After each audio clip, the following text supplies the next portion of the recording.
Let's go. I wake up to a little bit of drool on my pillow, feel like it's gonna be a bad day. Yeah, I'm tired of shit, and the coffee ain't hit yet, damn, ain't that great. I don't wanna go to work, cause my boss is a jerk, and I'm not even that paid. I need a change in my life, cause I don't feel alive, and there's nothing that makes me happy. Hold my beer for a minute, I'm about to quit my job, cash in for a ticket. I'm going on a trip and I don't plan to visit. I'm gonna stay there till I feel like I'm winning, and this is just the beginning. I need a big change, help me feel like living. I need a big swing, home runs I'm hitting, and I'll never look back, moving on till I get it all. And we all got dreams, we all want things, but what you gonna do for it, how you gonna move for it, what you gonna be, and do you believe you can do anything? But what you gonna do for it? How you gonna move for it? What you gonna be?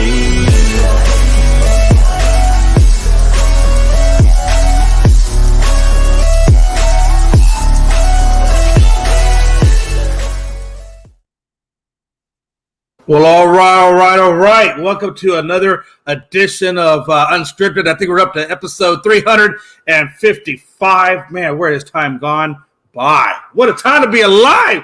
Woo! We got some sports to talk about today, but before we get into that, we're going to talk to our guys. And I'm sorry, will you say something, Gonzo?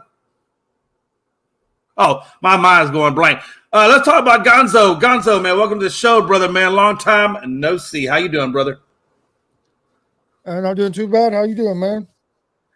Well, it's going good. I'll talk about that in a second, man. But I appreciate it. It's just hot. It's hot as hell down here. I don't know if you're getting the rain up there or if you're getting any heat, but it's damn hot down here. Oh, it's hot here, man. It is hot here. It's damn hot. I told me it's so hot. I went outside by the pool and I lost 4 pounds just sitting next to the water. It was retarded. But we got a new boy. We got a new boy on the show today. It's his tryout. It's his debut. I'm really excited to see what he brings to the show today. My boy Marty, man. Marty, how you doing, brother? Doing great, sir. How you doing? Like I said, I'm damn hot, Marty. I'm damn hot. That's how I'm doing. It's so hot. Blue went outside, said, hell no. I'm going to poop on the car right here on the floor. I'm sorry. I ain't doing it. So, yeah, that's how I'm doing. But it's all good, man. It's all good. You don't come out the house till 7 o'clock. Man, listen, I'm lucky if I can get him out of the house at all. He's a pretty lazy animal, Marty. He doesn't have a whole lot of ambitions in life.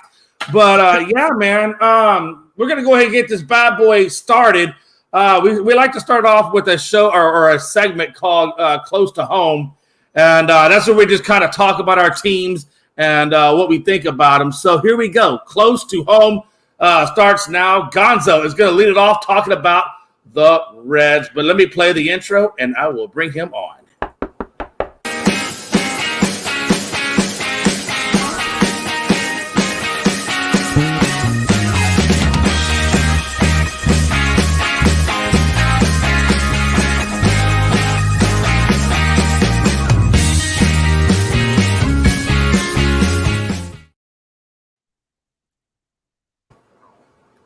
All right, how's everybody doing tonight?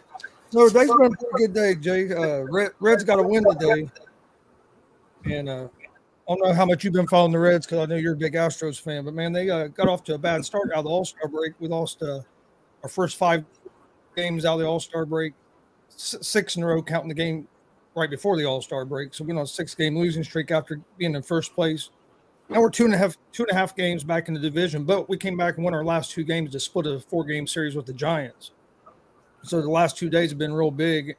And what was a little alarming, but in a way I thought was good for the Reds was during that 5-game losing streak out of the All-Star break, it wasn't our pitching. Our pitching was pitching good. We just couldn't score no runs. We lost 2 games, 1-0, lost a game 3-2. So it wasn't like our pitch. It wasn't like games that we should have won because we were hitting the ball like some of the games we lost earlier in the season. But at the beginning of the season when our pitching was rocky, our pitching's been solid over the last month and a half, 2 months. But then first 3 games out of the All-Star break, we just couldn't put the ball in play. It was just strikeout after strikeout. Well, then the last game against the Brewers, and then the first 2 games against the Giants, we hit the ball, but it was just every time we hit the ball hard, it was right at somebody. Just couldn't find I hate when that happens. no base hits, and that happens sometimes. I'd rather lose a game like that than lose a game that you score 7 runs in, but your pitching gives up 8. You know what I mean? And then the last 2 games, like today, Andrew Abbott, he's a rookie but been pitching real well. He went 8 innings of 1 hit shutout baseball today, and honestly, they probably could have brought him out for the 9th. He probably could have finished it out. And he didn't even have his best stuff today, but he was able to hit locations good enough, and then a couple real good defensive plays too. And Ellie De La Cruz threw a ball from cutoff position right in the grass outside of shortstop, cutting the throw off from the left fielder, turns around, fires it home at 98.2 miles an hour. One of the fastest throws of the year from a position player all season out of anybody. Threw the guy out at home. So they had a couple big defensive plays. But the main thing today was offense. Reds had like 13 hits today. Yesterday they won off basically hitting a home run in the 3rd inning, 3-run home run, ended up holding on, winning 3-2. So it was nice to see the pitching's looking good. And then now the bats are starting to come back around, and you're not going to go a whole season.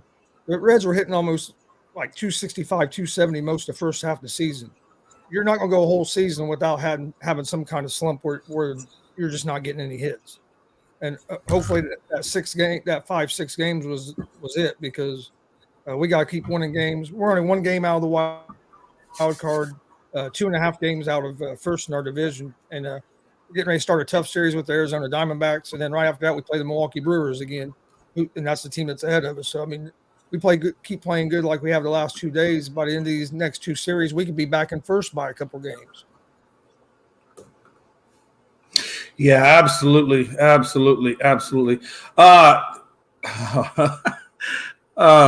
Real quick before I go into mine. Yeah, absolutely. Before I go into my spot, I want to talk to you.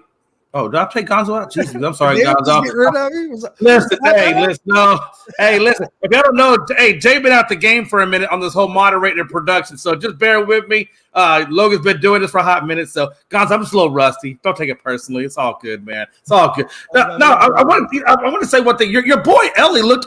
I thought he was immortal for a minute. I didn't think he was a human being, but I saw that he got picked off by the catcher, I believe it was, from the Giants.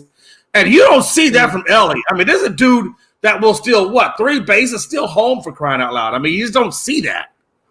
We should that night, because Monday night the game got suspended, so they finished it Tuesday before the regular scheduled game. Yeah, and that was in the 8th. That was in that game. He got picked off, and we had a good chance of winning that game if he don't get picked off, because we had no outs, him on second base. You got a good chance of scoring a run and win that game. I'm telling you, when I saw him steal that second and then third and then home, dude.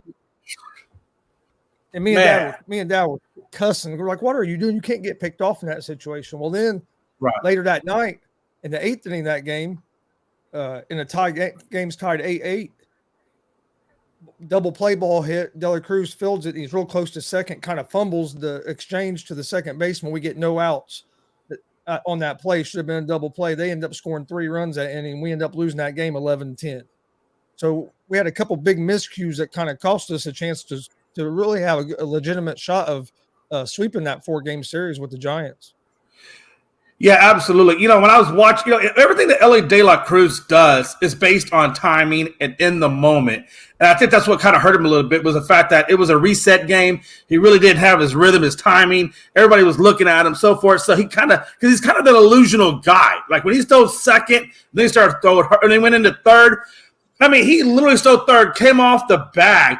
And I know that pitcher was thinking, he's not going to steal home. Puts his head down, and then once he put the head down, he was already at home plate. I mean, and so it's all about timing with this guy, the elusiveness, him catching you when you're not expecting it. And I think that's really his magic sauce a little bit, No. Man, what a time to be alive. Real quick, one guy I didn't mention, Reds brought up another rookie, Encarnacion Strand. And he in his debut game, which would have been Monday night, and of course they got moved to Tuesday to finish it off on Tuesday. So his first game was a 2-day game, but in the second game he came up to bat and hit a three-run home run to actually to tie the game at that point. That dude, he can hit the ball. He got another 2 or 3 hits today. I think he had another home run last night. He's hitting over 300 so far in his first 3 or 4 games in the majors. So that's another bat that you just brought up.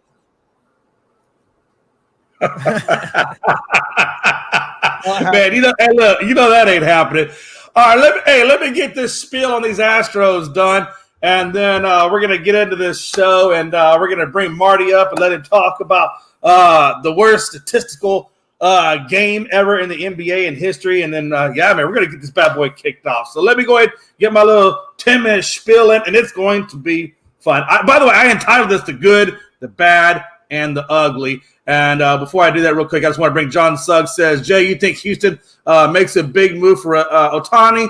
Him and Valdez been almost unstoppable duo. Yeah, I'm actually going to kind of talk about that a little bit. So without further ado, let me find my name here. Let me do this right. Okay, folks, the good, the bad, the ugly. I call it the Astros, baby. Astros. Before I get into the good, the bad, and the ugly, let me just give you a situational awareness. So if you will, in your mind, let me tell you where the Astros are. Right now, we're coming off the All-Star break. We're on a 9-game road trip.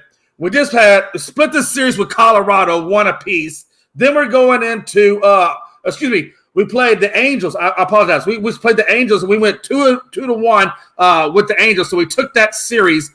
Then we came back and split the series with Colorado. So that kind of puts us in the first 5 games back after the All-Star break.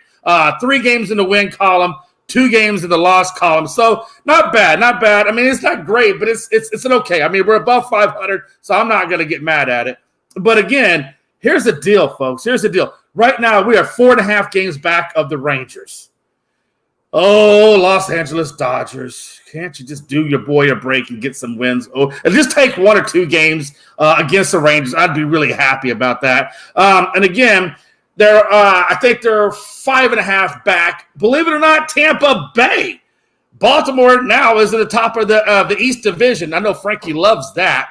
But so now Tampa Bay is in top. Now, I expect these guys to go back and forth with this. So I don't expect it to be Tampa Bay for very long. But as of right now, Tampa Bay is at the top of the wild card. But here's the deal. Right now, we're tied with the Blue Jays in the wild card, right up underneath Tampa Bay for the time being. We're 5.5 games back of them. I think we're 2 games ahead of Boston, which is in the 4th spot in that wild card race. So right now, we're in the wild card. We're still trying to get up where we need to go. We got the Rangers coming up pretty damn soon. We play the A's tonight on a 3-game series. What? Yeah, I fully expect to sweep the A's. We have owned the A's. We beat them every time we played them. I fully expect to own the A's and get 3 more games, and hopefully the Rangers will slip a couple of games there. So we'll see what happens with that. But let's talk about my boy, Chas McCormick. Last week, he had Player of the Week. The dude's batting like 285, 12 home runs, 35 ribbies with a 904 OPS, on-base slugging percentage. 904. I'll take that all day, every day. And I want to point out, Urquidy and Alvarez are both doing rehab assignments with the Sugar Lamb Space Cowboys, I think is what they call themselves, down in AAA. Both of them are having success. Both of them are playing well. And both of them are due back, him into the rotation, and then Alvarez back in the DH/left field spot. So, again, keep that in mind. We got boys coming back, and we're still kicking butt. What? And, again, I want to point out Dubon. 276, 4 ribbies, 26 RBIs, and an on-base percentage of 685. Tucker, 298 batting average, 14 homers, 62 ribbies, 866 on-base percentage. And last but certainly not least, my boy Jokes.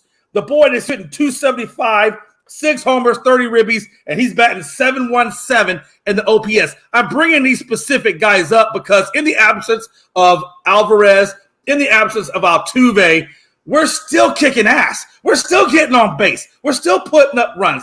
Now, the bullpen, we'll talk about that in a minute. That's the ugly. I'm giving you the good. I'm about to give you a little bit of the bad, and then I'll give you the ugly. But I do want to point out, no, we're not doing bad. The bad is, I think our batting average is right around 250. Our on-base percentage is at 731, but the bad is the ERA. Right now we're at 378, 3.78. Last year in the home run year, we were under 2, or we were under 3. We were around 2.7, 2.6. Well, we're definitely not there right now. We are definitely not there. So that's actually the bad. So the good is the hitting. The bad is the ERA. And then, again, we got a lot of rookies. We got a lot of rookies, man. We got but surprisingly, Gonzo, Javier, who did the 2 no-hitters last season, is giving me a 4.39 ERA. Brown, the guy from last season who made his debut, this season's giving me 4.26.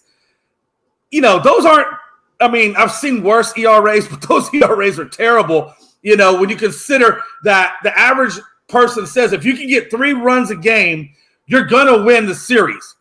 And right now, if you're giving up 4.26, that 3 runs is not going to carry you. So that just kind of gives you an idea of what a good ERA versus a bad ERA and how to tell the difference. Well, if you're averaging 3 runs to do well and you're giving up 4, you can already tell you're going to lose every damn game, right?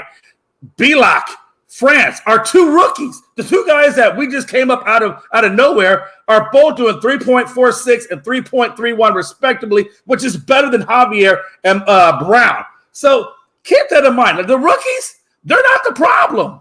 It's some of the veterans that are our issue. Montero, for the love of God, man, you are doing better. So I'm not going to – last time we talked about you were at 7.3 or 7.4 ERA. We got it down to 6.42. So congratulations, but you still suck. Martinez, Stanek, 4.03, 4.68 ERAs. Come on, man. You're killing us right now. You guys were doing well last season, and you're killing us, except for Martinez. Martinez, you've always sucked. You sucked last year. You sucked the year before that. You sucked at Pee Wee and T-ball, okay? Pee Wee and T-ball, Martinez.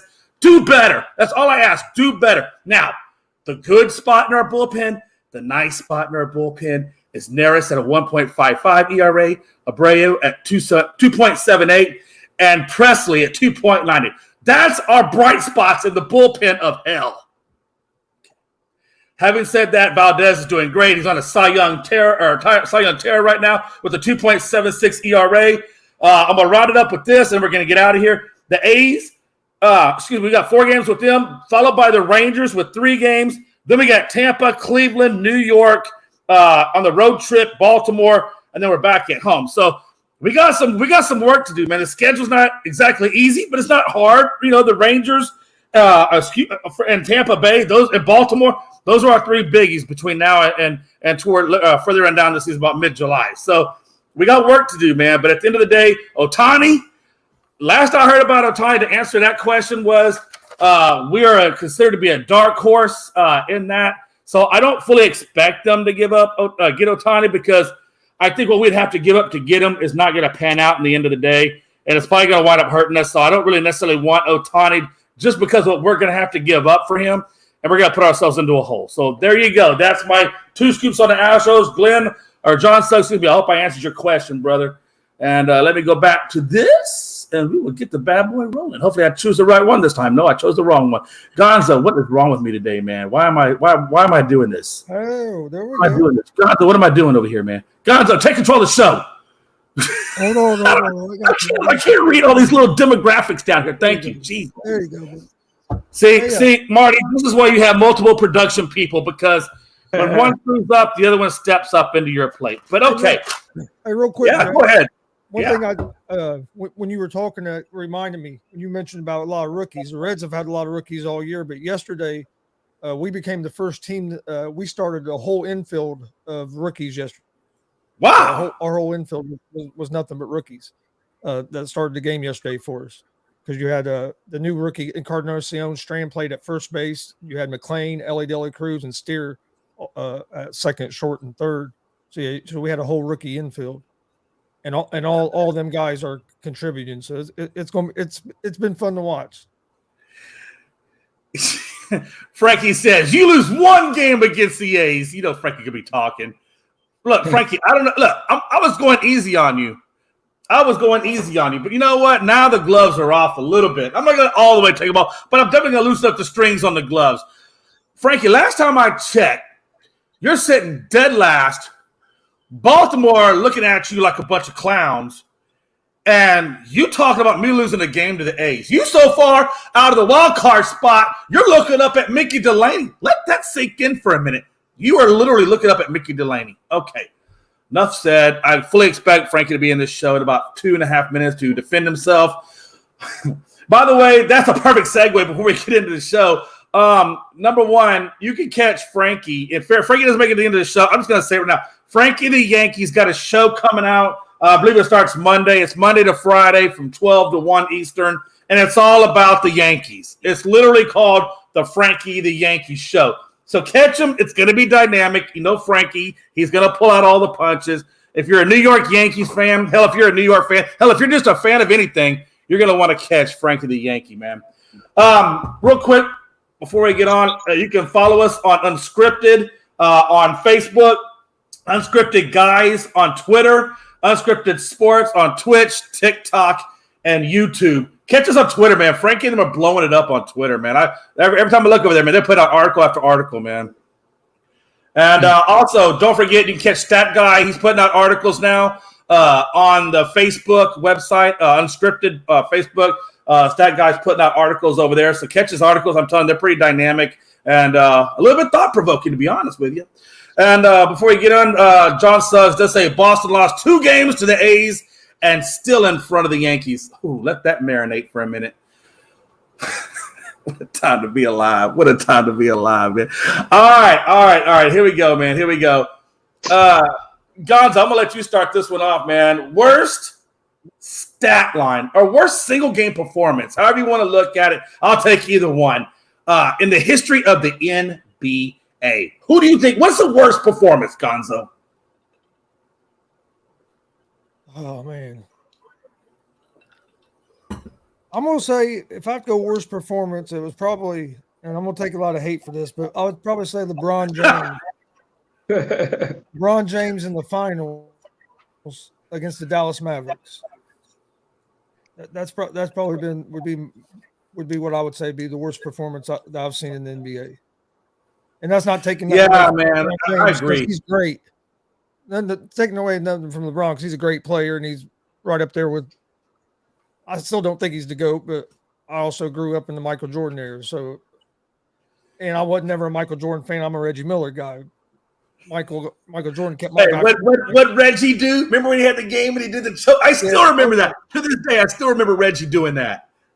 I have a T-shirt. I have a T-shirt with Reggie doing that. But I'd have to say though, if you look back at bad performances, you have to, that has to be right there with one of the worst was him in that finals against the Dallas Mavericks.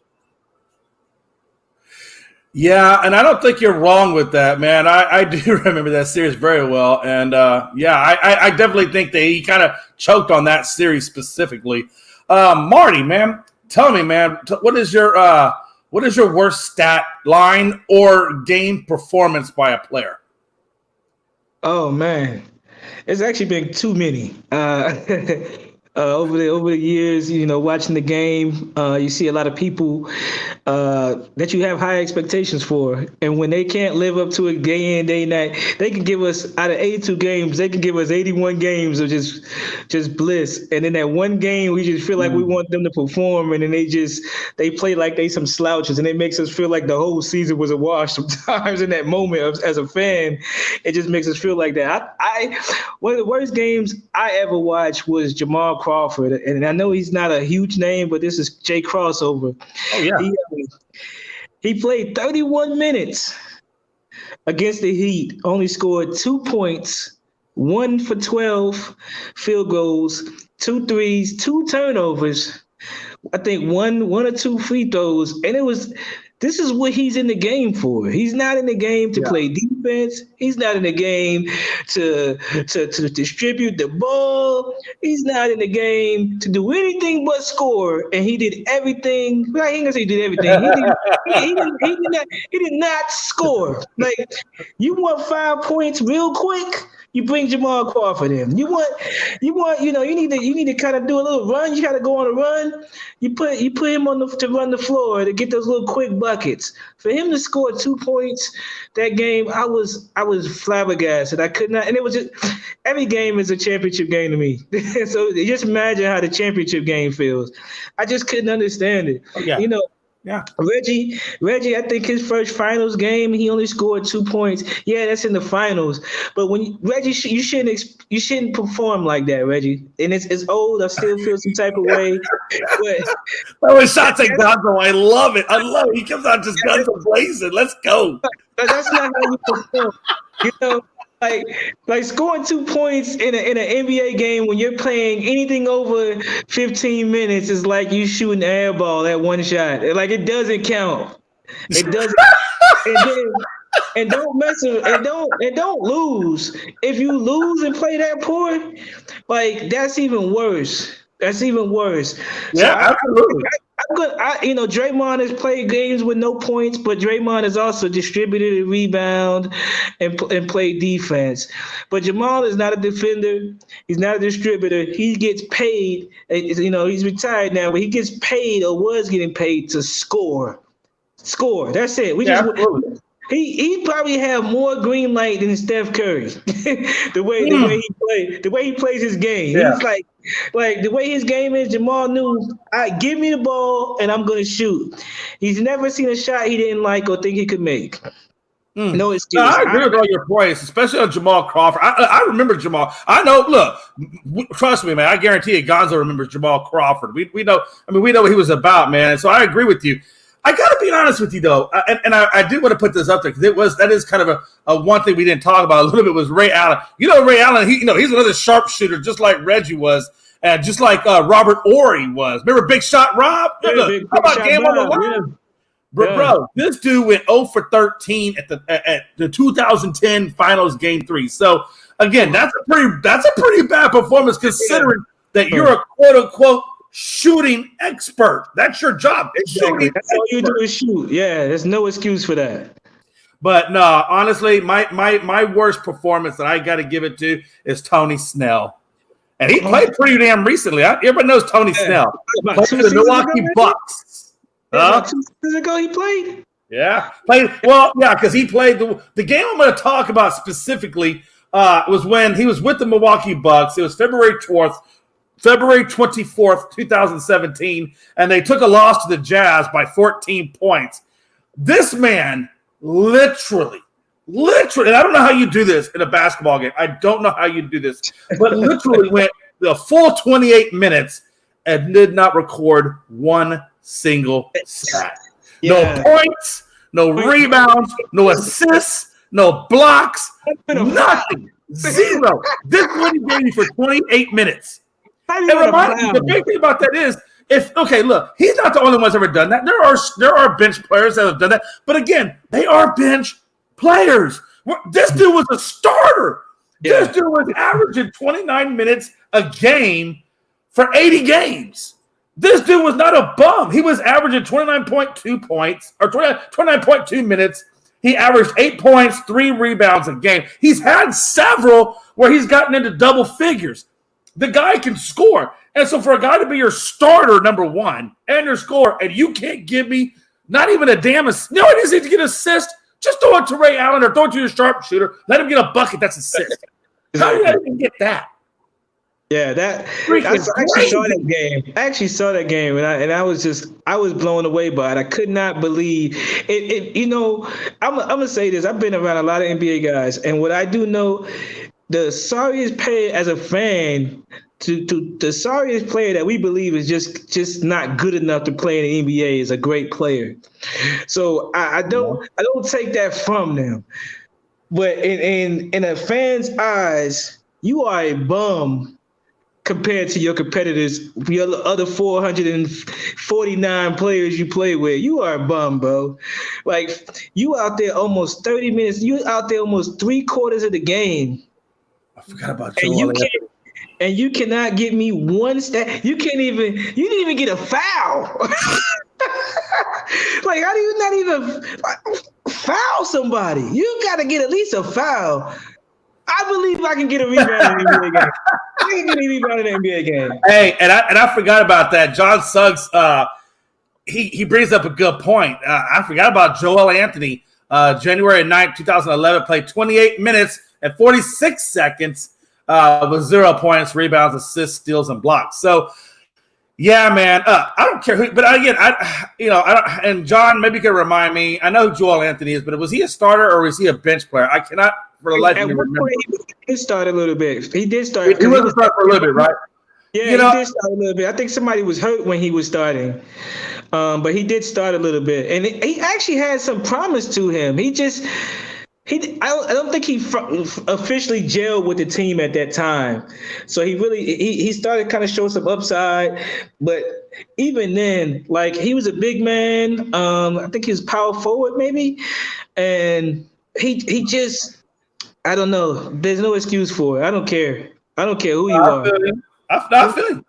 25 minutes, 25, 20. I just don't know how you go that long and you don't even get an assist. I mean, not even an assist.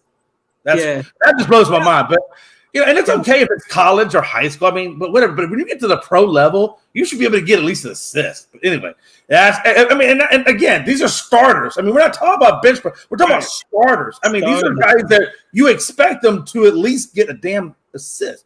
It is what it is. Let's move on real quick. I say better yet, you at least expect him to get a rebound. It's probably a lot easier to get a rebound. I'll give you even that. Even a rebound. Yeah, but damn, it's crazy. I don't understand. Joel Anthony, boy, I tell you what. Hey, let's transition real quick into running backs who have not gotten hired yet or signed or any of that. To be honest with you, I can tell you right now, off the top of my head, a few of them that I know of that I'm surprised. Barkley, obviously he has not signed his tender, so he's not signed yet. Elliott is obviously still out there on the loose. Dalvin Cook has had contract offers made from Miami, but as of yet, he is still not signed. And then Fournette. Now, we know Fournette had a recent visit with the Patriots, but as of right now has not gotten a contract. We know Dalvin Cook is also rumored to have been interviewing with the Patriots. But it's interesting to me. Let me ask you this, Gonzo. I'm going to start with you, man. Out of all the guys that are out there, man, are we surprised, number one, that nobody's been signed? Do you think a lot of it has to do with they're just not getting the money I think that they're looking for or expecting? I think some of it has to do with they're not getting the money they're expecting.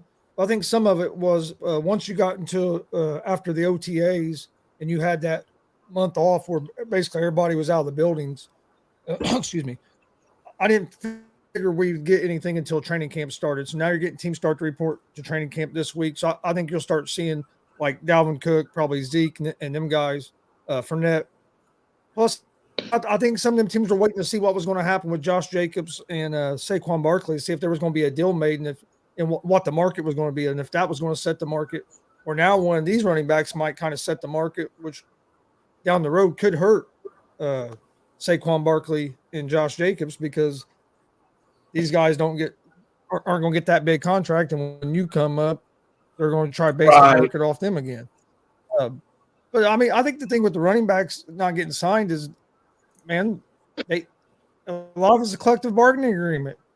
They get these running backs. If you get drafted in the first round, you're stuck with the team at least 5 years, basically, because they get that 5th-year option. Then they can franchise tag you for 2 more. Well, that's 7 years. That's basically a running back's whole career.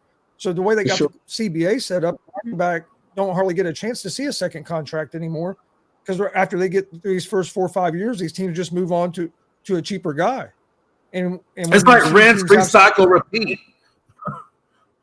I mean, look at the Chiefs last year. They had a rookie running back in Pachenko that they brought in cheap money, and he was able to perform good enough for them to win the Super Bowl. So if teams see that happening, they're going to keep going with that cheaper guy. And absolutely, running back. Yeah, absolutely. It's like they're on mass production. And so they changed CBA, and I think John Suggs. No, you're right, and I think John Suggs makes pretty much is basically saying the same thing as what you're saying. running backs not getting paid because it's turned into a passing game. Go back and look at LaDainian Tomlinson, best running backs. Who was the quarterback? And then he goes on to say, same goes with Jim Brown, Eric Dickerson, Adrian Peterson. It's a passing game now. I do not understand John Suggs. Out of all them dudes you put in there, how the hell are you leaving Barry Sanders off? Hell, Barry Sanders was the entire damn offense. Basically. Can anybody tell me who their damn quarterback was when Barry Sanders was running the ball? I bet you can't. And if you can, you're better than me. But I'm just saying that's a classic example. But the only way the market's ever going to go up for a second contract for them guys, they got to get the CBA changed where their contract for rookies is only like 3-4 years, because the running back lifespan in the NFL is only like 7-8 years at max for most of them anyway. So if you're giving these guys basically one chance to get paid, where every other position is getting 2, 3, maybe four contracts. Absolutely. And again, it's the same thing like we've been saying. It's rinse, recycle, repeat. It's a damn loop. You're right. And so these dudes, unless you're just a freak of nature, right? I mean, like a total freak of nature. Like when I say freak of nature, I mean like a hybrid running back, like a Tony Pollard maybe, or really who I'm really thinking of is a Christian McCaffrey, where you're running back, but you're also a wide receiver or a really big tight end. I mean, guys like that who are versatile, who can play multiple positions, not necessarily just specifically running back. Now, those guys could probably see a little bit more money. But the more traditional running back, is like you said, like Priest Holmes, whatever. Those dudes are a dime breed, man, in terms of, trying to get the quan. I mean, we saw the fullback position, obviously got faded out. Now you bring in, I don't think the running back's ever going to get faded out, but I do think it's obviously taking a lesser role, like John Suggs is saying, and we're going more pass happy. Marty, man, Barkley, geez Louise, man, this guy had a hell of a year. 1,300 something yards, 300 something receiving yards, 10 or 12 touchdowns. Thinks he deserves the quan. Like I said, Jerry Maguire deserves the quan. Do you think he's going to get the quan off of one good year? Well, let me take that back. 2 good years, because his rookie season was good. Then it was a whole bunch of injury-filled years, and then he had this year that was good. Does he deserve the quan? 2018, he came in. He had a good rookie season. 2022 was a good season. 2021 was, injury hampered. And I'm going to say this. I don't think any of them right now are worth the quan, because let's just keep it real. I believe it's always been a struggle for running backs to get their money because of the short career span. I really believe more now than ever, the general management organizations are looking at how they gave Ezekiel Elliott all that money in Dallas, and he didn't pan out. It seems like as soon as you gave him the money, he started running slower. He started juking less. He started scoring less. And I really don't think it has anything to do with physical ability.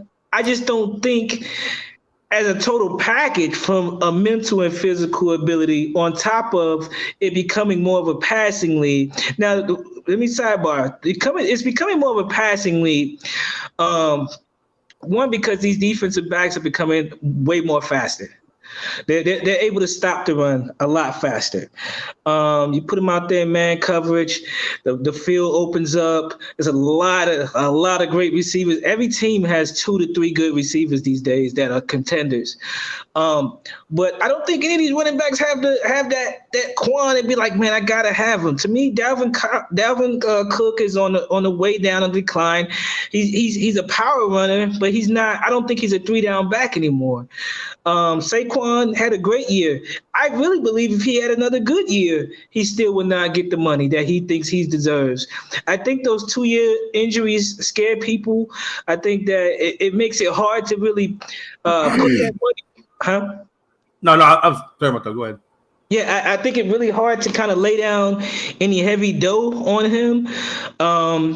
It's It's risky. It's very risky. Football players are tending to get more guaranteed contracts or more a higher signing bonus or more guarantees. And I'm sure that he wants it because, he's been out, 2 to 4 years, he was only able to play and now he's back. But is he back? I think if he had another successful season, he'll be really like, I need some more bread. But I just really don't think for him 2-3 more seasons of success is going to be enough to get him where he wants to be. I'm really shocked that Josh Jacobs. I think he's still waiting on that tag. There's a couple of other guys out there. There's Pollard. Dallas, they're supposed to tag him. They haven't tagged him. He got injured in the playoffs last year, and in football, to me, any injury is significant because you just don't really know how it's going to turn out from rehab to some of these players either take it serious or they don't, or they just got the wrong people behind them at times. So you just really never know if that player is going to come back and be who he once was or better. But Pollard. He say he's 100%. He say he's ready to go. There should be no reason why they shouldn't give him money. He saved them for what the little season they had last year. He saved them to be able to go as far as they did with absolutely. So protecting the ball and such forth. Hey, so Chris Away TV says, and I think we know the answer to this already because we've been talking or we've been dancing around it. Chris Wavy, I think that's what he said. Chris Wavy TV says, "Do you need an elite running back to win a Super Bowl?" No, you don't, because the Chiefs did it, and the Chiefs didn't have an elite quote unquote running back. They had an average okay guy as a running back. So no, you don't need the elite quarterback. Matter of fact, the running back wasn't even a huge component in the Chiefs win. It was all Mahomes and Kelsey and so forth. So no, you're right. You don't need an elite running back. Now, I'm not going to talk about Damian Hernandez, talk about Lamar and why he got the best. He's a quarterback. Enough said. Move on. Chris, Jesus Christ, man. Cook turned down. Well, actually, before we go to that, Barkley was quoted saying that he has leverage and was like, F you, when New York offered him 3 years, and he literally said "F you," and I can't say it, but he said "F you." And when New York offered him 3 years, $33 million at $22 million guaranteed, I thought $11 million a year was a pretty good offer, honestly, for him. He could have want more, would have ran with it. But I mean, Chris, he turned down $33 million. What exactly do you think he's thinking he can get? I would not give him more than $10 million. Yeah, I don't know what he thinks he can get because I don't think he's going to get more. I don't think he's going to get. If they offered him 11, he's not going to get much. He's lucky if he gets 12. But I don't think he'll even get that. No. I think he plays this year. Yeah. He'll play this year under the tag. He can't. He says he has leverage, but he does, but he don't. Yeah, you can sit out the season, but you hurt yourself more sitting out that season than you are the Giants. For sure. If they really cared, if they really wanted you that bad, they'd have gave you the 12, 13 million you wanted. So if you're not there, you're not hurting them, you're hurting yourself, and you're losing. Yes, absolutely. $1 million that you're not going to get back. And again, he's not a healthy player. He had a healthy year. He's not a healthy player. And football, running back position, especially, they don't even have to have the ball. They're getting hit. They're getting hit off the line of scrimmage from blocking to passing schemes and such forth. They're getting hit whether he's running the ball or not. He had a healthy year. He's not a healthy player. And for him to be able to get the offer he did get based off of his playing, I would have took it and ran to the bank. I would have taken and ran to the bank because now he's setting himself up to get paid without injury. Like he's getting franchised, and he's literally going to come back under that tender. And I would have just took the 22 guaranteed and bust my ass, and hopefully somebody comes close to it again. But he's not going to get that money that he expects off of that 1 year. You know what's interesting, though? Let me say something, Marty and Chris. You know what's interesting to me? And John Suggs, all you guys out there, we're talking about positions and who can get you to where, who can get you to that. I always think back to the 72 Dolphins. They didn't have no big-name guys on that damn team. They had nobodies. But yet they go out and do the perfect season and get a Super Bowl with nobodies. I'm just saying. I mean, honestly, I think it's just, yes, you do have to have a quarterback, and I don't think you do that. But you know what I'm saying, Chris? Like nobody. Then you got people say they feel sorry for Saquon because he's not going to get paid. Dude's going to get paid $10 million this year to play in the NFL. Yeah. And if they franchise him again next year, it's almost $12 million. So he's going to make almost $22 million in 2 seasons. So it's not like he's playing for free. Dude's going to be making money. He's just not getting that second long-term deal that he was hoping for. The one thing I'm curious about, and Marty, Chris, maybe one of you guys have the answer. I'm not sure the answer to this question is, so he hasn't signed the tender. If he doesn't sign the tender, they cannot fine him for anything. If he misses training camp, he can't be fined. If he misses OTAs, can't be fined. Voluntary workouts can't be fined, right? But my question is this. But he don't get paid, Jay, either. No. Trust me. That's exactly what I'm going to ask you.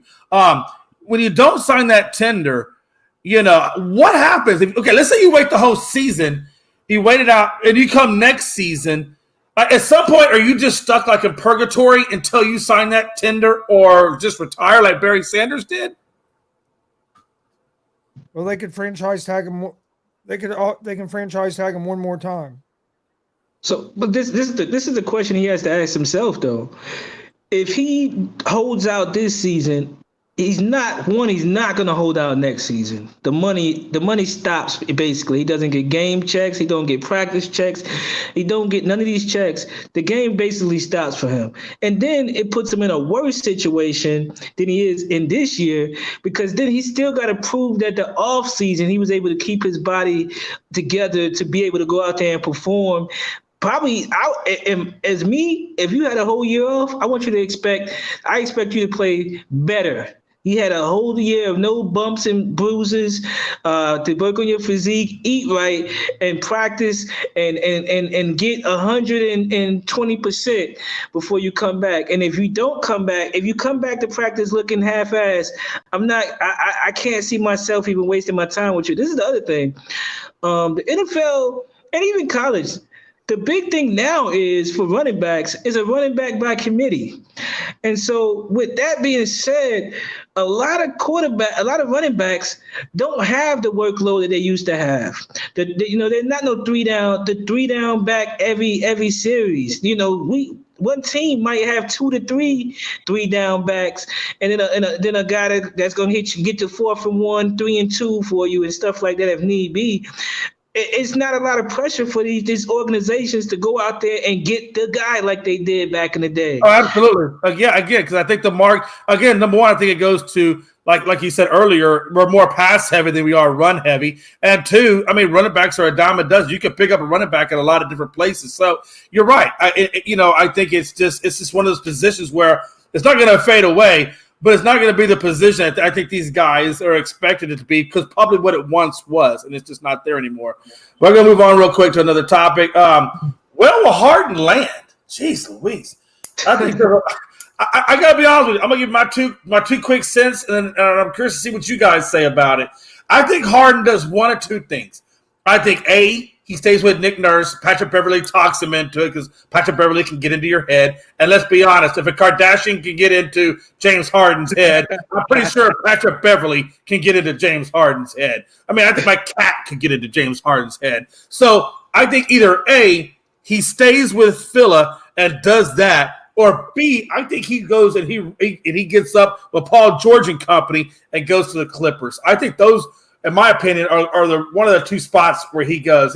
He's been linked to Houston. He ain't going to Houston, I promise you. If he does, well, I'm not going to say that because Houston just brought in freaking Dylan Brooks. So at this point, all hands are off the table. Okay? All hands are off the table. They might actually go get his ass. I don't know. I hope they don't.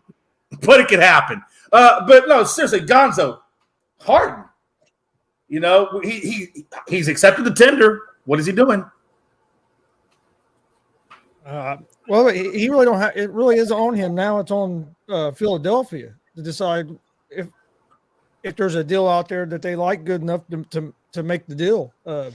And their general manager said they're not just going to give him away. That they want a piece in return that they think still going to make them a title contender. I think he starts the season in Philadelphia. I don't think Philadelphia is going to fight the trade that they want. I think it's going Right. to kind of end up maybe like KD did last season. You'll see maybe the trade happen later in the season toward the trade deadline. But I think he's going to start out in Philadelphia just because I don't think there's a big market for him for what Morey still thinks Harden is worth. Now, if Philadelphia is going to lower their expectation on what they're getting back down some, I think there would be a bigger market. But they're not going to get a star player out of Harden straight up. He's not that player anymore. Yeah, I totally agree with you. I watched Harden for a decade and plus with Houston, and I always thought he was a great regular season guy. And until Chris Paul got there, he was just non-existent in the playoffs. And of course, I thought when Chris Paul got there, Paul with his leadership skills, I thought James was able to thrive. And I still believe that if Harden doesn't go down in that Warriors Western Conference Finals, I think the Rockets would have been the finals. I really think that was their year. But of course, Paul does get injured, and ultimately we don't get that series. And then of course he leaves, and they get Westbrook, and of course the story there. So I think Harden, he's got to go to a place where there's strong leadership for him to survive. He didn't survive with the Nets because, let's be honest, the Nets didn't have a leader. They didn't even have a leader in their coach, much less the other guys on the team. He's got to be in a place that has a strong leader. He's got to be like with a LeBron James or a Steph Curry, somebody who's got strong leadership skills in order for him to survive. And I think he's going to struggle. I think he's going to struggle pretty rough. But again, Marty, where does he go? Oh man, I'm gonna say this. I don't know how the Knicks are gonna do it, but I feel like the Knicks are a possibility. They haven't spoken about it. Nobody said anything about it. But I feel like he'll be a good fit for the Knicks. But reality is, I don't think he's going anywhere. To me, it doesn't make a lot of sense to get rid of him, and it's almost like maybe let's force him to play in our system with our new teammates, and let him see that this is a contending team, and he'll fall in line. As we know with James Harden, when he's unhappy, he's unhappy. It's not gonna matter. he's kind of gets a little hissy fit, and then he wants to leave and start over somewhere else. And I'm tired of James Harden. I'm not gonna lie. I'm just tired of him. He doesn't have that dog in him. I think Embiid has the dog in him. Pat Bev definitely has the dog in him. Montrez, even off the bench, has the dog in him. He might not be a good fit. Maxi's young, very aggressive. He's still honing his skills, getting better. I think that Philly doesn't do anything with him, and they don't have to. They don't have to, he doesn't have a no trade clause. They don't have to honor his trade request. He might be a little salty after a while, but seeing them guys play together, I think definitely Tobias Harris I think he's traded correct. I think Tobias Harris is out of there. Oh no, he's not. But I think it's gonna free up. I think if he gets some dog in him, some players around him to put some fight in him, he may do better this season. I just don't see it. I think he's like you said, he's getting his own, get people getting in his head. He gets in his own head and is downhill for a while. So, they definitely need to beware at the beginning of the season, just kind of watching his body language and demeanor and how he is on the court. Because James Harden plays with his emotions, not his skill. Yeah, absolutely. And then here's our boy, Frankie the Yankee. Frankie, we're at the last topic, man. But again, man, by the way, I guess I didn't see it today, and I'm overglancing, but John Suggs just commented and said that you guys got Fournette. No, we didn't get Fournette. We had him come in for a visit and stuff like that, and practice and stuff, but he left without a contract. Oh, okay. But he made his head. I thought y'all had signed him. No. Both sides are still in strong connections and contacts and stuff. So I wouldn't be surprised if they do sign him. But I'm not getting my hopes up anymore. But who do you want, though? Because they also have rumored to be Dalvin Cook, and I know we're off topic real quick, but I just want to get your quick opinion on that. Dalvin Cook was also have rumored to come through New York, through Boston. Who would you rather have, Dalvin Cook or Leonard Fournette?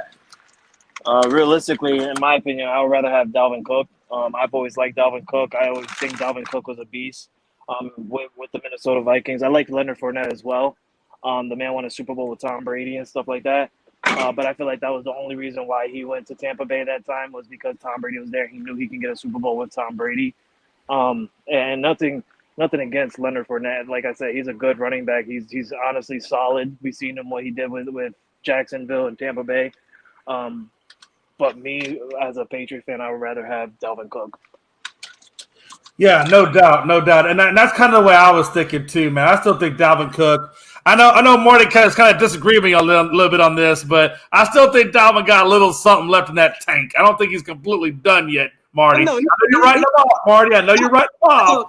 No. I'm not writing him off. I'm just writing. I'm writing running backs off a lot, really. I agree. Only because of the system. Wow. Only because of the system and how how the business. It's a business. It's a business first and foremost.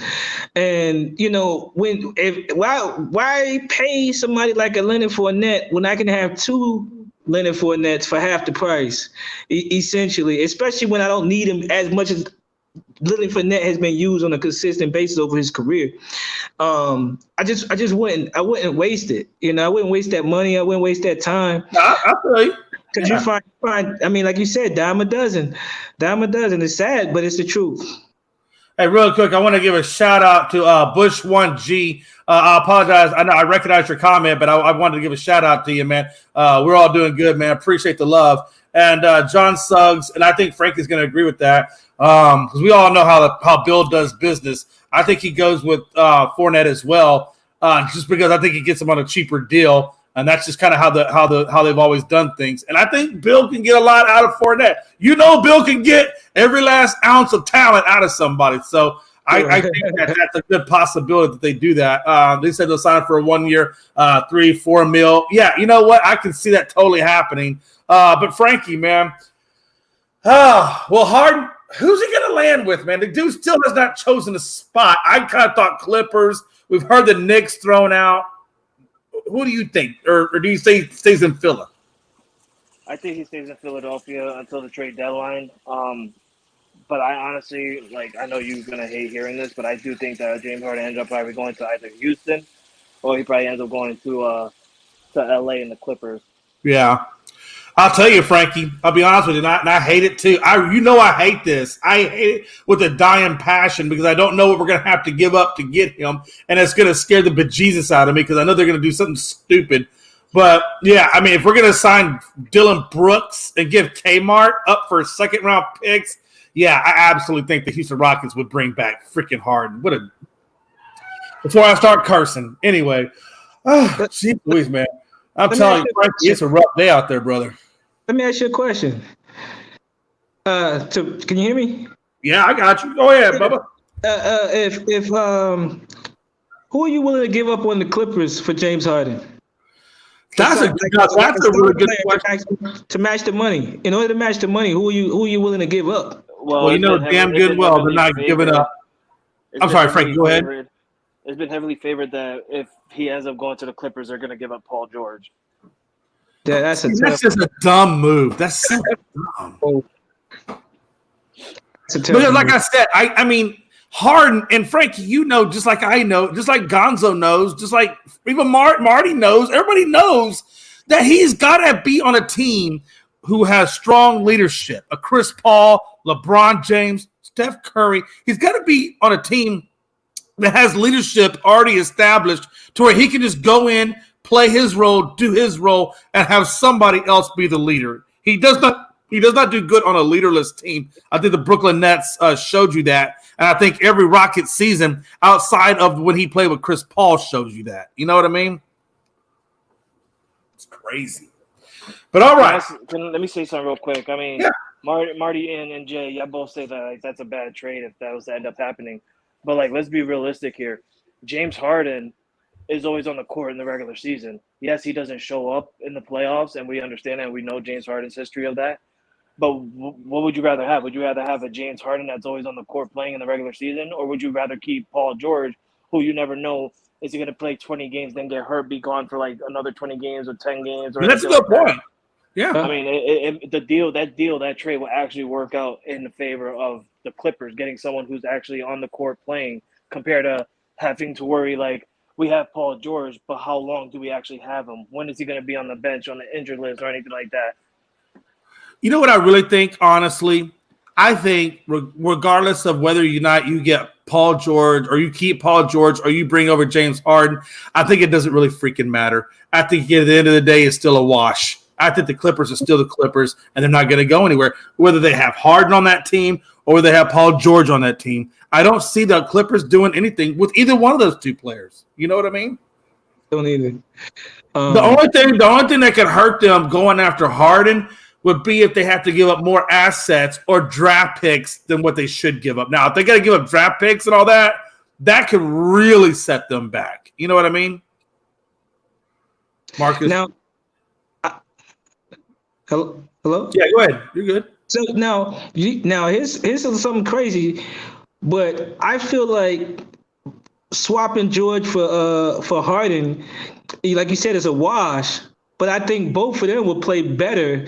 I think George will play better in Philly because he wouldn't have as much pressure as to score than he does in Cleveland and in the Clippers. You know, you got to think about it. The same thing you said about Paul George. We can say the same thing about Kawhi. Well, that was going to be my next point, and I'm glad you said that. That's a perfect segue. Without can't stay on the court either. But I'll take George and see a lot of it. Honestly, a lot of it was injury management for Paul George. He was injured, but leading into that playoff, there was a lot of injury management trying to put in place. That's a whole other story that we need to talk about. We'll dive more into that on a later topic. But Frank, I want to get your thoughts on it. Gonzo, I don't know if Gonzo's still there. Gonzo, you still there? Yeah, I'm here. He might have taken a break. Oh, okay. I didn't know if you. I was looking for the BRB and I never saw it, so I didn't know if you were. Never mind. Don't worry about what I'm thinking. Gonzo, since I know, hey, let me ask you this, man. We talked about, and then Frankie brought it up about trading Paul George for James Harden. I think they'd be better off, or at least the Clippers would be better off trading Harden for what's his face? Man, what am I thinking of? Kawhi. Thank you. My brain had a brain fart for Kawhi Leonard because Kawhi Leonard's he don't play nothing. Like that dude hardly is ever on the court anymore. He's load management up to his butt. I think they'd be better off with the Harden and Paul George combination than they would be with the Harden and Kawhi Leonard combination. You're crazy. No, don't get it wrong. I'm not saying that Kawhi Leonard or that Paul George is better than Kawhi Leonard. That's not what I'm saying. The angle I'm coming from is the on-court availability of Kawhi Leonard. He's just not available. I know that. I know, and I agree with that part. But let's be realistic, Jay. When Kawhi Leonard is on the court, you're a winning team. You're right. When he's on the court. So like, I would rather. But if you're not on the court, you're not doing any good. I would rather keep Kawhi, honestly. Yeah, Kawhi, but he's got to be on the court. He can't be on the court 82 games. He can't be on the court 40. He's got to be on. He's got to be on the court 65 or better. You can say the same thing about Paul George. You can say the same thing about Joel Embiid. I will say I think Paul George has been on the court way more than Kawhi Leonard has been. Way more. But Gonzo, again, Frankie would say keep Kawhi. I say give up Kawhi. Marty, are you giving up Kawhi or are you giving up Paul? Which one are you giving up? Ooh. If I could get 65 of the Kawhi, I'm keeping him. If I'm only going to get about 40, 45. Hey, no, we're not doing the what ifs. Who are you giving up? Kawhi or are you giving up Paul? Oh, shoot. I got to give up Paul. I'm sorry. Okay. Don't be sorry. Hey, look. Hey, say your piece. But, again, so, Chris, who are you giving up? Kawhi or are you giving up Paul? I'd give up Paul because with Kawhi, I know he's not on the court, but when he's on the court, you can make an argument that he's a top 3 player in the league still when he's on the court. I agree. Totally agree with that. Totally agree. So I think he's the better player out of the two. But neither one of them are on the court. If I'm the Clippers, if I was going to move one of them, I'd almost think about moving both of them and rebuilding. Just because you know what? That's not a bad idea either. That's not a bad idea. I like that. One, it would be Kawhi. I'd keep Kawhi. Yeah, because I think at some point, if you're the Clippers owner, was it Steve Ballmer, I think is the owner of the Clippers now? If you're Steve Ballmer, you got to say, okay, look, this Kawhi Leonard and Paul George thing, it just didn't work out for us. We know how great Kawhi is, but he just is not giving us enough on-court availability. And the best ability a player can have is availability. You know that. So I think you're right. I think you take Paul. I think you take Kawhi. You package them together, and I think you see how many draft picks you can get out of it, and or veteran players that have good quality veteran players you can get out of it. I think you try to get as much as you possibly can to support a rebuild. Because I think when you let those two guys go, you already know you're in rebuild, right? So you try to get as much as you can, I think, at that point. You're not going to get any good players out of that. Let's be real. I mean, and draft picks. No, you probably won't. That's why I was saying maybe more along the lines of draft picks. And even with draft picks, you're not getting any like first round draft picks. Like, let's be real. Teams, go ahead, Clippers, go ahead and put out Kawhi Leonard and put up Paul George on the market. Yeah, you will get offers, but I guarantee you're getting second round picks. You're getting bench players. Like, you're not getting anybody good because those teams that are going to try and get them are going to look at him and be like, well, like Jay just said, the best ability is availability, and you don't know if you're going to get availability out of Chris or out of Paul George or either one of them. Yeah, exactly. Exactly. That's exactly right. But just hypothetically, they decide to get rid of both of them before trade deadline or around trade deadline. You're cleaning up a lot of space. You can get back some really good stuff in return. To me, the rosters are starting to turn over. This is that time, the time of my life where I see another turn. I seen when Jordan and Bird stopped playing, and then the LeBron and Chris Pauls and all them came in. We're about to see that generational turn within the next couple of seasons. It's already started with a lot of young guys that are showing some promise. I feel like it's a good risk for both parties. Win now and win later. If you get rid of George and Kawhi right now, you're probably going to free up somewhere around $70 million. If you get these mid-level guys and below mid-level guys that are showing promise, you almost can fill a damn roster with them players. So I do believe there's still value because there are teams that don't care about winning in 2 or 3 years. They care about winning now. I've been around a lot of NBA players. There's teams that don't even care about winning, and that's real. They just want to play the game. Marty, you're a Clippers fan. You're a Clippers fan, right? No. I like the Clippers, but I'm not a Clippers fan. But let's be real. You just re-signed Russell Westbrook. You're not in a win now mode. You're really not. When you have Russell Westbrook on your team and you re-sign him, you already know you're not on a win now mode. If you're on a win now mode, you got to go and you got to put pressure on and try and get someone that's going to run that point guard position. The Clippers should have went out and got Chris Paul again. But would you say that they're not in win now mode the way Russell played in the playoffs? No. And they didn't have a full team playing in the playoffs.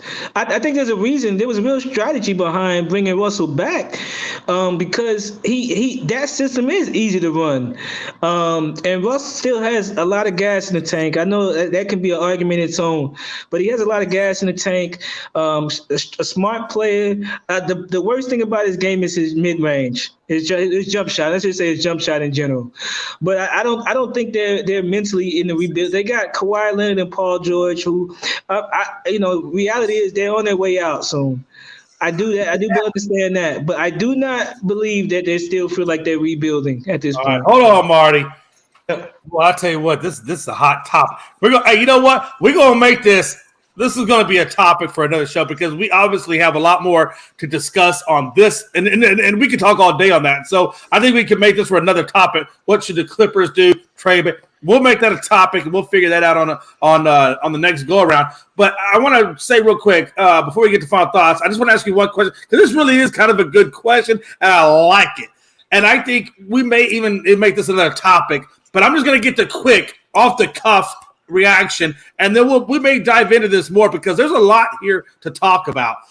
Final thoughts on MLB Manager of the Year so far: Baltimore, Texas, Arizona, and he goes on to even say He goes on to talk about even the Cincinnati Reds, which I think is huge, and I think Gonzo will tell you. I'll give you my little quick synopsis, and then we're going to do the rundown, and we're going to get the final thoughts, and then we're going to go out of here because the Astros game is going to come on soon, and then I'm going to get pissed. Oh, I'm kidding. Totally kidding. Okay, let's start it off. Baltimore.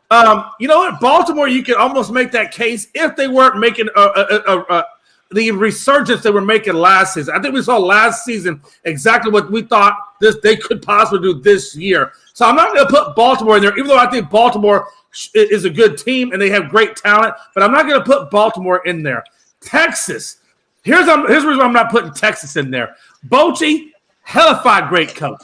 But like Stat Guy, and I'm going to use Stat Guy because I'm going to give him credit on this. I don't want to miscredit somebody by taking credit for where credit is not due.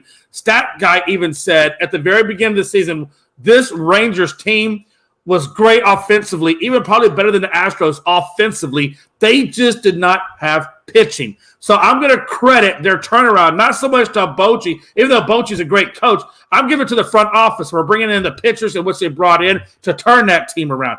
Secondly, we go into Arizona. Now, that's a team where I start looking at, this team came out of nowhere, and look what they're doing, and they're doing it with almost nothing. So I think Arizona has a case for manager of the year. I definitely 100% agree that the Reds, you can make a case for them, especially since like Gonzo had pointed out earlier, and I'm going to give Maxim Florida to talk about this. But Cincinnati Reds has got an almost all rookie team, and they are literally going on pure raw talent. The raw talent that they have. Now, when this raw talent even gets more refined and more refined and more refined, this team is dangerously scary. I'm not going to go through all the names because we already know all the names, and there's too many to name.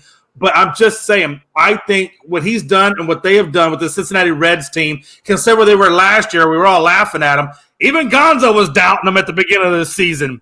And look where they are now. And now we're taking second, third, even fourth looks, and possibly could they be a division leader at the end of all this. So I'm going to give it to Cincinnati Reds. That's who I'm going to go with as my coach of the year, and not because I love Gonzo, but just because, the guy's just done a lot with raw talent. Gonzo. Oh, man. I would probably go with Baltimore's coach right now. And I know we saw this coming a little bit from last year, but last year at the trade deadline, we was all saying, are they going to be buyers because they're starting to play better? They end up actually trading away Mancini and some other players, and then not only have they been hot pretty much all year this year, they got a real young team too. They're almost as young as the Reds, and I really like the way they play. They're a lot like the Reds. They play with a lot of excitement, grit, and if they get down a couple runs, the game's not over. You don't see them hanging their heads. They just come out and compete. But I give that manager a lot of credit for the way he's managing the young guys. And Baltimore's been down for so long, kind of like the Reds. Reds have been down for a long time as well. But I think that manager, with what he's doing, and with them just now taking over first place in that division, in a division where you have a team that the Rays have won close to 60 games. So you have these teams that it's a tougher division where the Reds have been leading their division some this year, but National League Central is not one of the toughest divisions in baseball either. I'm a diehard Reds fan, but I'm not delusional either. I know we don't have a tough division. I agree with you what you're saying about the Reds. I just can't put David Bell in there because I'm not a David Bell fan. I'm glad we're doing good this year, but he still hasn't shown me enough where I'm down to keeping him. I thought he should have been fired a couple of years ago. So I'm not going to throw David Bell in there just because I'm not a big fan of his. So I'd probably go with Baltimore, and then probably Arizona's manager behind Baltimore.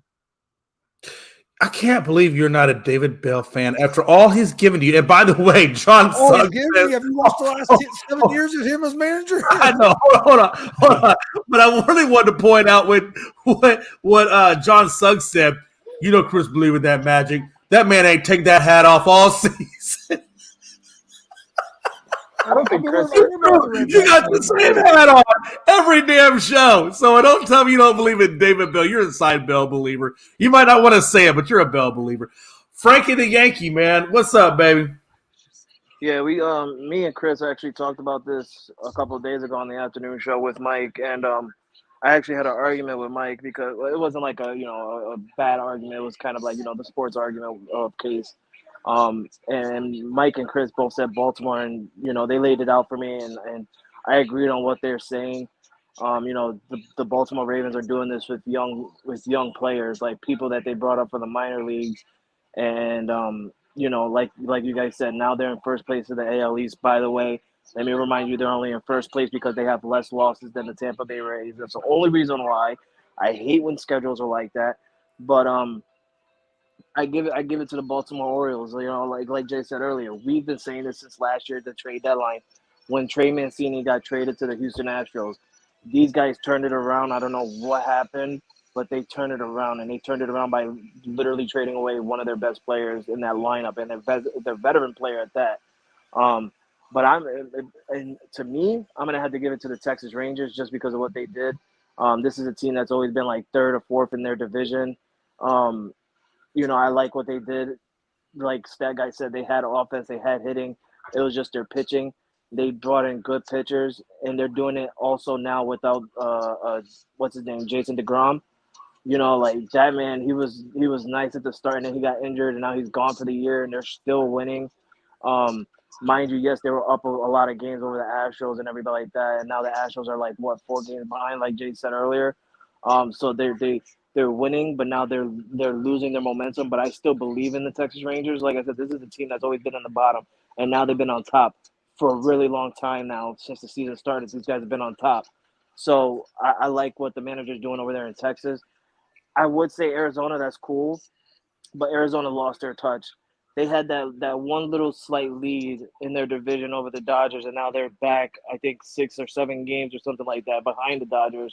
So, like, they had their momentum, and then they just dropped it and lost. I feel like once they looked at the record and see the standings or where they were at, they got too comfortable, and they're like, yeah, we're here. And, now they're just like, now they're downgrading. Like, they're going down the rankings now. So, to me, I'm gonna have to say Oakland, or I mean, not Oakland. My bad.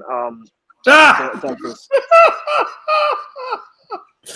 Oh, hey, no, I feel you, man. I feel you. Marty, before you go, John, when it comes to the Mets, can they still make it in? Bro, that team's still loaded with talent. They can always come back and find that magic rhythm and sneak back into it like the Phillies did last year.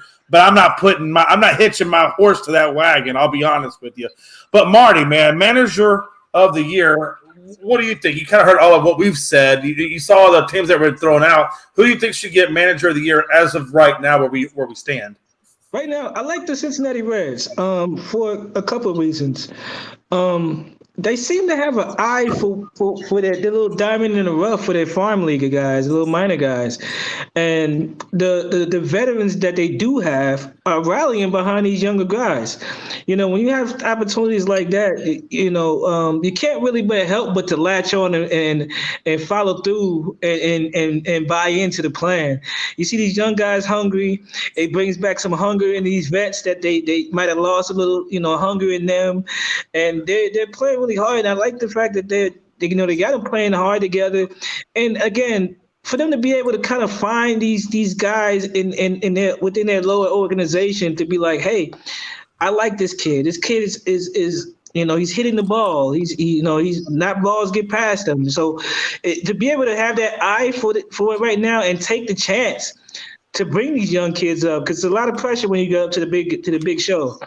Is to me just takes a whole lot of takes a lot of courage and discipline, and that the guys that you're bringing up are going to be people that just kind of fall into suit and help the organization. So I think they're just really with their eye right now is really kicking it up for them. Yeah, absolutely, man. All right, hey, we're going to get us some final thoughts and get out of here. And Marty, I know you just got through talking, but we're going to work bottom all the way up to the top and get us out of here. So why don't you lead us off? Is there any final thoughts you want to put out there? Anything you want to plug, social media, what have you? Just any thoughts about sports, anything you want to say before we get out? We got a couple of more weeks before preseason starts. Super excited about the NFL starting back up again. This year's NBA is going to be pretty interesting. With Chris Paul going to Golden State, trying to see what that chemistry looks like. I heard some whisperings that Chris Paul might come off the bench. It's going to be interesting. She feels like we discussed where Harden's going to go, and how these teams are going to play out. There was some teams that we was expecting to make moves that didn't really make moves or anything. They lost some players, but sports right now is going to be a hell of a winter and fall for us for between basketball and NFL. It's going to be really interesting. And then right before we really get knee deep into that, the major league is going to be in the World Series and such forth. So it's going to be really interesting because right now for the major league, it's a shut up. Put up a shut up right now. It's looking really really good. Yeah, no doubt, absolutely, brother. And Frankie. Yo, what up? We're on final What's up, thoughts. It's your final thought. Oh, my final thoughts. I really don't have any final thoughts, honestly. I don't have any thoughts right now at all. I mean, my Yankees are horrible. We're bad. For some reason, I don't know how we're still in it, but we're bad. Yeah.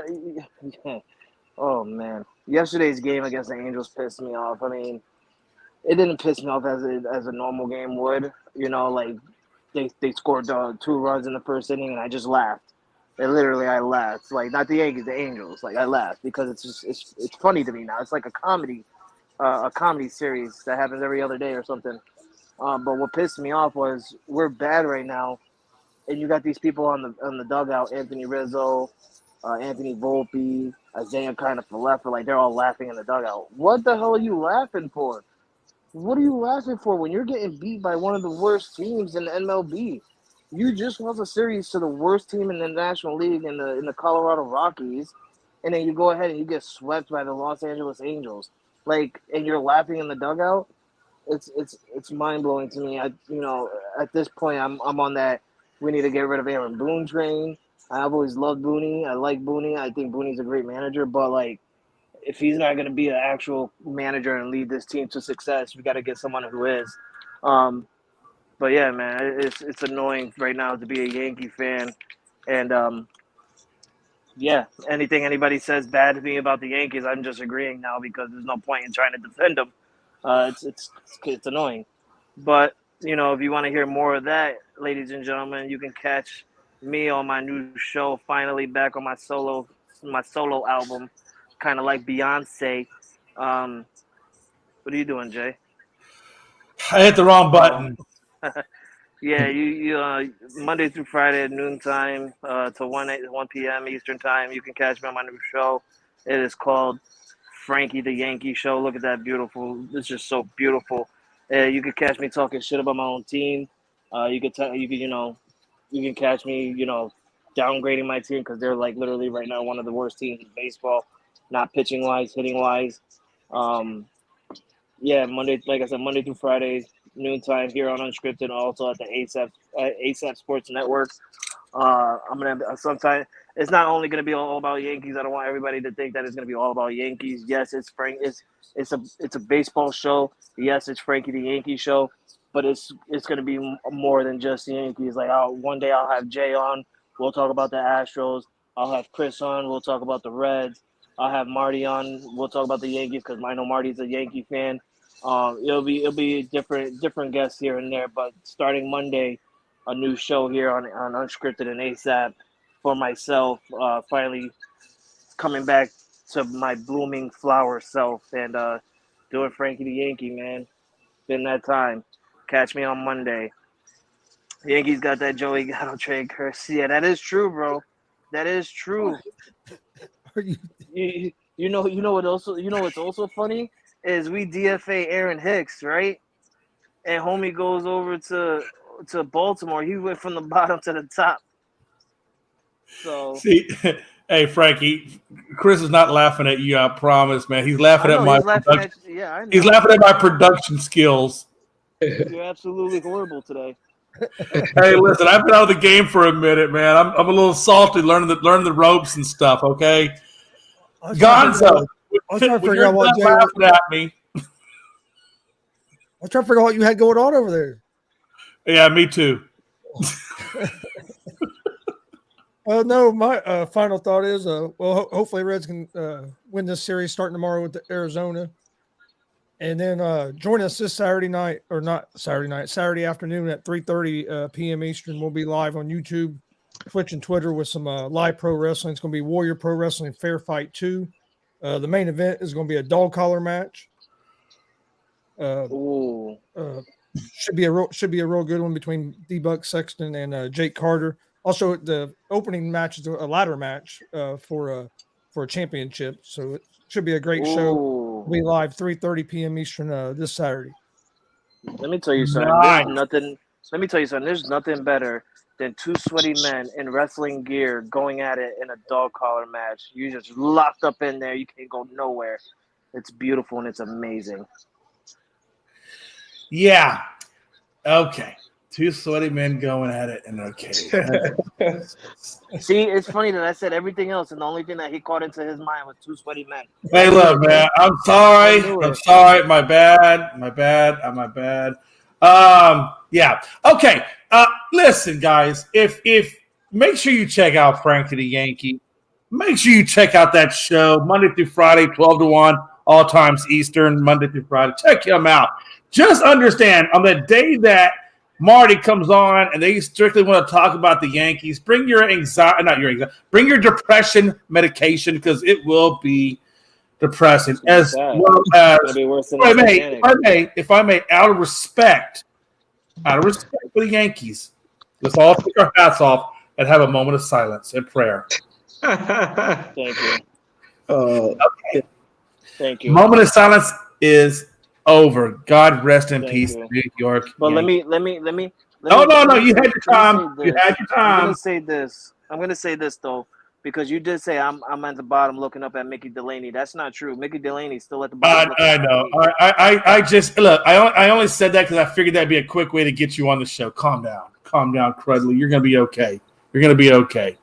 Now, Mickey, on the other hand, not so much, but you're gonna be fine. But you know what is funny, Jay? Is there's still a lot of baseball left. And there is a lot of baseball left. And the trade deadline hasn't happened yet. You don't know who the Yankees are going to go after. You don't know who the Yankees can get. But just know this, and I'm saying this right now. I'm saying this right now. We're in last place. Watch the Yankees still make the playoffs. I have no doubt. You'll never hear me say the Yankees can't make the playoff because, look, anything can happen in baseball. We all know that. Any team can get hot. Gonzo, living proof. Any team can get hot. It happens. But historically, and I'll end this conversation with that. Historically, and when I say historically, I'm really talking about the last 5 to 7 years of Yankee history. You guys have done terrible at bringing in free agents. See Joey Gallo, Donaldson, and the list goes on. But with that, Kalufa, IKF, say that guy's name. Whoa. No, IKF is terrible defensively. I understand he is doing okay offensively. I'm not going to talk about his offense. His offense has been okay. But I watched him on defense, and I'm sorry, defense still wins championships in my book. Okay, but you're still looking at last year. You don't even see what he's doing this year. Oh, no, I did see what he's doing this year. I saw him. It looked like a guy from the Special Olympics trying to get a ball when it crammed off the fence, and it took him like 5 hours to get it back to the infield. It's funny that you're talking about the dude looked terrible. I think Gonzo is insane to run faster than IKF. Chris, you know what's funny is he's talking about one game that happened 2 months ago. No, I'm not several Yankees games. I'm not several Yankees games. But the game you're talking about, the bad game that he did, what happened like almost 2 months ago, and you're still on that. Since then, you have not even seen what he's done, because if you've seen what he's done, you wouldn't be saying that. Because defensively, he's been playing really good, and he's been playing on the outfield. This is a man that doesn't even play outfield, and he's been doing good in the outfield. So you're still talking on that one game. You know what I can say? Your first baseman is trash, Jay. Your second baseman is also trash. You know what? We're in the playoffs. You're 3 games out looking at me. Till then, I don't give a damn what you say. I don't give a damn what you say. When you're 3 games out of the playoffs, I do not care. Do not care. That's fine. That's fine, but you know what? You want to know something? Actually, though, if you've really been watching Abreu has actually got a lot of key hits. A lot of key hits. Matter of fact, no, he's done okay. Hold on. He's not the Abreu from last year. Let's be honest. Jay, this is your problem. This is how you try and navigate something to different. We weren't talking about offense. We were talking about defense. Now you want to do offense. All of us were at final thoughts. You can catch more of this conversation on Frankie the Yankee when I come on. You see what he tried to do there, Chris? I caught him, and now he's going to be like, yeah, well, this was final thoughts. Because I caught you. You're not doing that. You're not doing that. Listen, we're giving valuable information away when we can be doing it on a Monday to Friday show on Frankie the Yankee. So let's just hold off. Exactly. So let's put a pin in it. You're 3 games back, but let's put a pin in it. And we'll see where we are when I come on your show, and then we'll see where you are. Maybe you're in the playoffs. Maybe you're 8 games back. Maybe you're down there with Seattle. I don't know. But we'll talk about it. We'll talk about it. We'll talk about it. You better sweep Oakland. You better sweep Oakland, because if you don't sweep Oakland, I'm coming for blood from you. I'm coming from tears. I'm calling you face-to-face video chat. I got a wife and a 17-year-old. They're both females and hormonal. There's nothing you can get out of me that they haven't already got, okay? Calm down. There's plenty I can get out of you. Man, listen, I get my butt kicked every night, so I promise you, a little bit more is not going to be that big of a deal. John Suggs, I love you, bro. John Suggs, I love you, but you need to stop, bro. You're an Atlanta Braves fan. You guys are on top. If you guys don't win the World Series, or at least make it to the NL Championship, bro, you guys are dog water, doo-doo. He said toes. And I'll say it right. Toes. And I'll say it right now. Oh no, we're not going that one. I don't know why I put that one up. 1.5 months till NCAA football. Go Ducks. That's horrible. Hey, anyway. Billy, man. Hey, catcher or outfielder. Okay, Billy, you got jokes. Okay, I'm still going catcher. Frank is going to say shortstop, and Gonzo's going to say pitcher. And 9 times out of 10, Gonzo will be right. Next week they will be 6.5. You're right, John. I think the Yankees will be 6.5 games back. It's going to be interesting to see. Oh man. All right. Last comment. This is funnier than watching Shannon Sharp and Skip Bayless going after each other. Hey, listen, guys. Hey, I want to say thanks, Damien, John Suggs, Billy Buzz, and the list goes on. God, the list does go on. There's a lot of, and I appreciate all the comments. The show appreciates all the love. I do want to. There's a Bush 1G, Tony Gonzalez. Thank you for commenting. There was one, Glenn Richardson, man.